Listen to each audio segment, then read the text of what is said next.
Hi everyone, Derek here from Codiac Soccer. Hope you're keeping well. Just want to do a quick communication with you all regarding the tryout process and obviously what the summer of competitive soccer looks like at Kodiak. Just feel it's important to touch base so that everybody is on the same page and knows the structure for 2024. So the first thing I want to talk about is that tryouts are both for Premier and Division 1 players. In previous years, you would turn up separately if you want to play Division 1 or you want to play Premier. This year, everybody will turn up to try out in the one session for those teams. We'll then base our teams around the players that turn up. Okay, so as I said, everyone's going to try out collectively, and then we'll assign players to teams based off of those tryouts. The tryouts will be game focused. So what does that mean? Essentially, the players are going to be playing games. In previous years, we've done juggling stations and skills and drills, which are fantastic. However, we want to see players in the game environment because that's essentially where the game happens, is on the field, and where there's pressure, there's competition, and seeing how players deal with that. So that's what they'll be. The tryouts will be game focused. You'll see an hour, 15 minutes for the tryout sessions. The first 15 minutes will be a good warm up, some technical work, and then, as I said, the players going into games. There will be 4 tryouts spread over the course of 2 weekends. We managed to acquire Rocky Stone Field for the last 2 weekends of April, leading into May. So we'll definitely have our kind of U13 to senior players up first, trying out for the last 2 weekends of April. And as I said, there'll be 4 tryouts for players to attend. Final placements will be communicated within 1 week of the tryout, or the final tryout. So what that essentially means is that after the final session, the final tryout, we hope to communicate to you within a week as to where your child is assigned for the summer. Again, there's a couple options which we'll touch about later, but the name of the game is to try and communicate to you within a week of the final tryout. We're starting with U13 to seniors. So U13, 15, 17, and seniors. The reason being is that the season starts earlier for these players. So they're going to come in for the final 2 weekends of April. And as I said, then their leagues will start in May. So it's a quick turnaround. That's why we are beginning with these groups. We're leaving the U11s until May, simply because the U11 season doesn't start until June. So we have a little bit of time there. And also the weather is a little bit nicer in May, please God, which is easier for young kids when they're coming out onto the field. Please note, kind of any fees outstanding are to be paid in full prior to registration. So if you're going on to Power Up, which is our main registration portal, and you're having a hard time registering, there's a chance that money is owed from a previous program. So please, make sure that you've cleared any outstanding payments. Otherwise, you would not be able to register for tryouts or summer competitive. If you can't pay in full, well, then you'll need to contact Annabelle in our administration department to arrange a financial payment plan. And a common question we get is, if you've played AAA before, do you still need to try out? The answer is yes. Every player in our club who wants to play competitive soccer will have to come out for those tryouts. Okay, so that's just to clarify that part. In regards to the competitive environment, so this year we'll obviously have our senior players, senior men and women. I'll talk a little bit more about that in the next slide. And that's kind of for players 17 and up.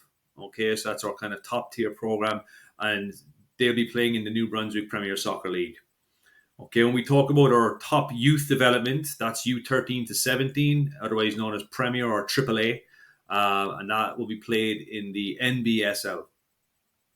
And then beneath that then will be the Division 1 program, which is otherwise known as AA, and we'll have divisions at U11 right up to 18, and this is run by the ESL, or the Eastern Soccer League.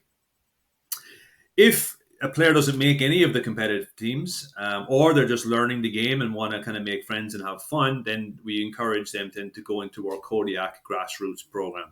This is essentially a development program for players, and it runs from U3 to U16. It's our in-house program that we run over the summer. So just touching a little bit more about it, the teams. Now, as I mentioned, our top tier is the senior team. I think it should be an honour, and players need to take enormous pride in representing the club at senior level. I think, it is the top bracket, as we said, and representing that top team is something that every player should aspire to. We're excited for this program this year. We have some exciting announcements as well regarding competitions and some exhibition games that we're arranging. And ultimately, we want to create a really good training environment at that age bracket. Beneath that is our U18. This is typically from players from 16 to 18 years old. To be playing in the ESL. We also, again, we talk about a good training environment. A lot of these players, we have a large player pool in this age category. So, we want to make sure that there's excellent training sessions taking place and obviously some real competitive games. When we talk about our youth development kind of AAA format, we had that from U13 to 17. Now, this year, U17, there'll be one AAA team, not two. So I said one AAA team at U17 this year, and they'll be playing in the New Brunswick Soccer League. We will also have, as I said, a Division 1, but that obviously falling into the more the ESL category at U18. At U15, there'll also be one AAA team this year. Again, playing in the NBSL. We will also have a Division 1 AA U15 team.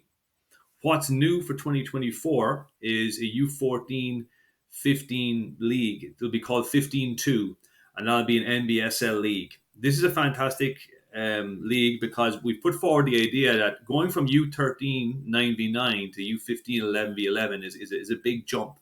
So, when you have a U14 category /15, it allows the player to physically develop and obviously tactically to be a bit more mature as well.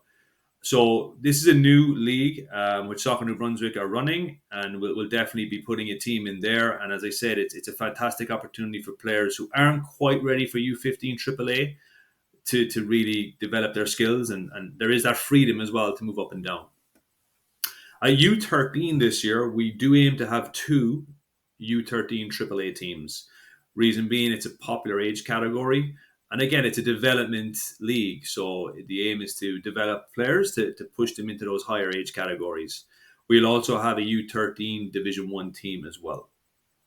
And then, as I mentioned, the U11 season doesn't start until June, with the tryouts in May.